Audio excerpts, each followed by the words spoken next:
How often have you heard people say they don't go to therapy because it doesn't work? In a previous video, I talked about the importance of making time for therapy, but what if you believe therapy is a waste of time and money or simply doesn't work? Hi, I'm Dr. Sekandari, here to shed some light on making the most of therapy. I've had several patients tell me that they've suffered for many years because they used to believe therapy didn't work, so they just didn't bother pursuing it. I'm here to tell you that therapy does work as long as you do the work. As a psychologist, I've seen people's lives significantly improve due to therapy, but they had to put in the effort. If you need to hire a personal trainer to get your body in shape, you don't expect the trainer to do the work, do you? When you hire a personal trainer at the gym, you may see the trainer once or twice per week, but the rest of the week you're expected to do the exercises on your own if you want to see the results. It's basically understood that if you don't end up losing weight or aren't able to build muscle, it's not necessarily the trainer's fault. So therapy works the same way. Having said that, I have to admit that there can be personal trainers that aren't really qualified to train others and may lack the skills to help you get the results you want. Just like there are therapists that for one reason or another aren't qualified to help you get the results you need. But this doesn't mean exercising doesn't help you get the results you want, and definitely doesn't mean that therapy can't work for you.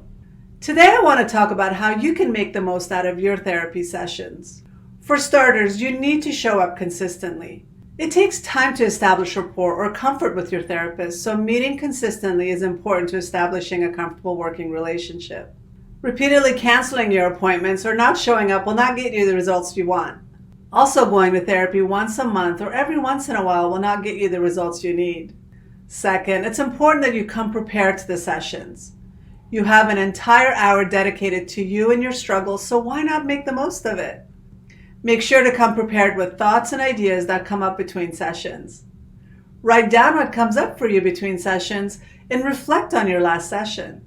Journal about these thoughts and make a list of the ones that are bothering you or the thoughts or experiences that you need to process, and then talk to the therapist about what came up for you. The therapist can't help you if she doesn't know what you're dealing with or what came up for you between sessions. I have to do this myself with every doctor's appointment. I think about everything I need to talk to my doctor about and write it down to make sure I get all of my questions answered before I leave that office. It's also very important to be honest and share everything, including not following through on assignments. It's important to be very honest about any drugs and substances you're also taking. It doesn't do you any good to lie to your therapist. Make sure to participate and ask questions if you don't understand something, or most importantly, if you don't want to do what's suggested in therapy. Become comfortable about offering feedback about the sessions with your therapist. Share not only what's worked for you, but also what's not working. Also, make sure to take time and check in with yourself to make sure that there's a good match between you and your therapist. Many times therapy doesn't work because there's such a mismatch of personalities between you and the therapist. Before I graduated with my doctorate, all the students were expected to go through therapy for 50 hours. That's almost a year's worth of therapy. The challenge was that we stick with one therapist for the entire year. I didn't like that at all.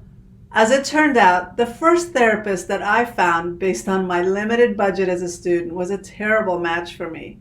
She was a very nice person, but her personality was not one that put me at ease or made me feel like I could talk to her about my deepest thoughts and feelings. Her approach to therapy was also difficult for me to get comfortable with. Every session was torture for me, and I didn't want to go back anymore. If it wasn't a graduation requirement, I would have quit and never ever tried therapy again. Thankfully, I was able to convince my school to allow me to try another therapist. The new therapist was a much better match for me, and I felt more at ease in her presence. That was very important for me to be able to open up and truly work on myself. So it's very important to not give up.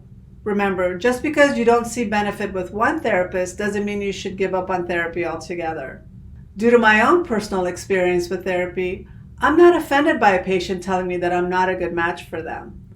I know I can't be a good match for everyone, so I would rather the person find someone that is a good match than force them to stay with me or for them to give up on therapy. I know many other therapists feel the same way. If going to an actual therapist doesn't work for you, seek out online support in the form of courses, educational videos, blogs, and podcasts. It may not be enough, but it's a good start. Start to focus on feeling better and doing better. Take that first step, but don't give up just because it gets hard or you're met with obstacles. My free PDF, The Top 5 Strategies for Great Mental Health, is a great place to get started. Download your copy at drsekandarycourses.com/top5.